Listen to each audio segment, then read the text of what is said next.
रामचरितमानस को लेकर टिप्पणी करना, एक सवाल खड़ा करना, उसका जवाब देना, इसके बाद आज भी स्वामी प्रसाद मौर्य अपने उस बात पे अडिग है और इसके लेकर के ट्वीट भी कर दिया। आपने एक और ट्वीट कर दिया। ट्वीट में क्या है स्वामी प्रसाद मौर्य जी, और उस पर आपके क्या मंतव्य है उसके कहने का? देखिए, ट्वीट में जो भी है वो सार्वजनिक हो गया है, इसलिए उसकी पुनरावृत्ति में नहीं करना चाहता। हाँ, इतना ज़रूर है कि मैंने रामचरितमानस के कुछ अंश, जिससे देश की समस्त महिलाओं, आदिवासियों, दलितों, पिछड़ों को अपमानित करने का प्रश्न आया है, यहाँ तक कि कुछ जातियों को इंगित करते उनकी नीच कहा गया, शूद्र समाज का उल्लेख करते हुए उनको सम्मान न देने की बात कही गई, तो ऐसे भेदभाव मूलक तथ्यों को हटाने की मांग हमने की है। और उस पर कुछ लोगों ने मेरा जीभ काटने, सिर काटने के लिए इनाम घोषित कर दिया है। और घोषित करने वाले लोग या तो संत हैं, महंत हैं, धर्माचार्य हैं या जाति विशेष के लोग हैं।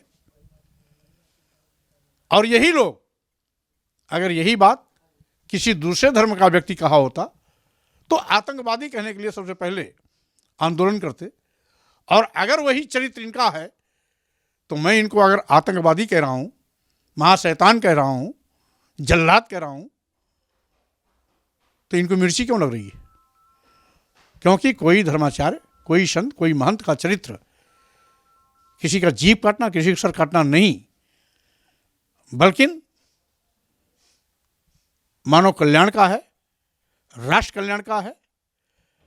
और साथ ही साथ वह जो जिस धर्म का मंतव्य मानता है उसका संदेश देने का है।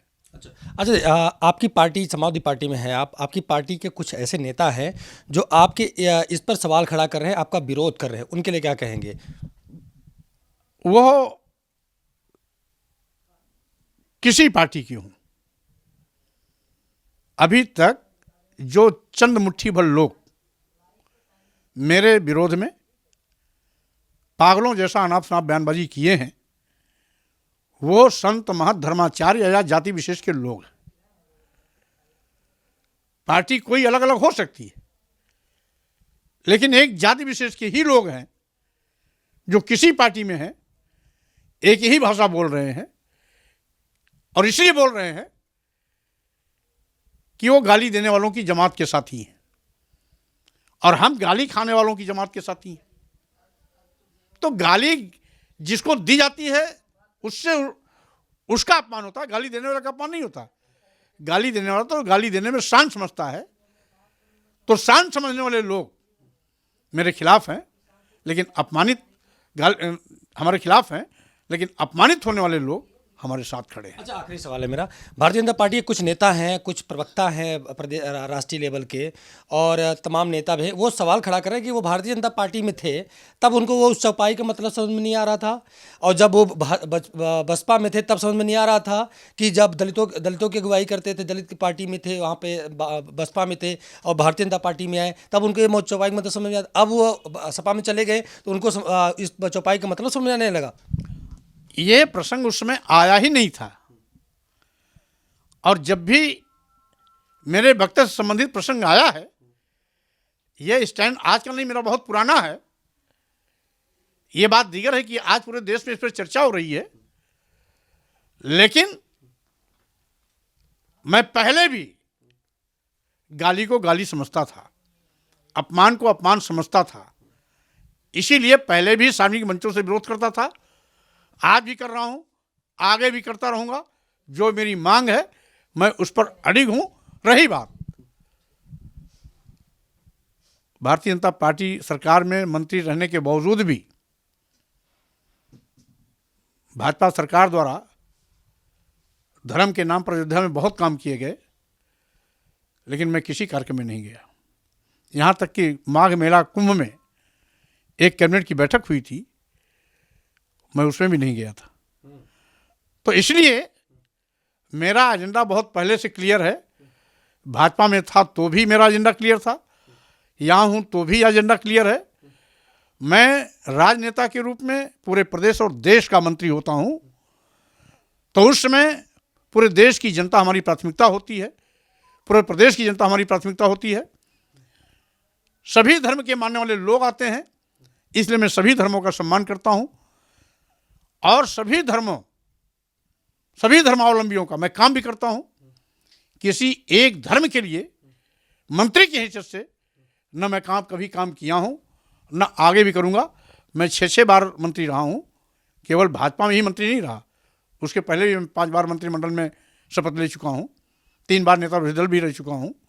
इसलिए जनता के प्रति जवाबदेही मंत्री के रूप में जो मुझे करना है वो करता हूं। अच्छा, मैंने न्यूज़ नाउ भारतवर्ष के सोशल प्लेटफॉर्म पे मैंने एक सवाल पूछा था कि स्वामी प्रसाद मौर्य जी से क्या सवाल कर सकते हैं, तो वहाँ पर तमाम जो पिछड़े वर्ग के, जो दलित वर्ग के, जो तमाम जो लोग थे, जो हमारे देखते हैं, दर्शक हैं, उन्होंने सवाल ये किया है कि क्या स्वामी प्रसाद मौर्य डर जाएंगे आगे चल के, या फिर एक ऐसा कुछ समय के लिए बुलबुला है फूट जाएगा, या फिर स्टैंड इस पर लेंगे और कब तक लेंगे?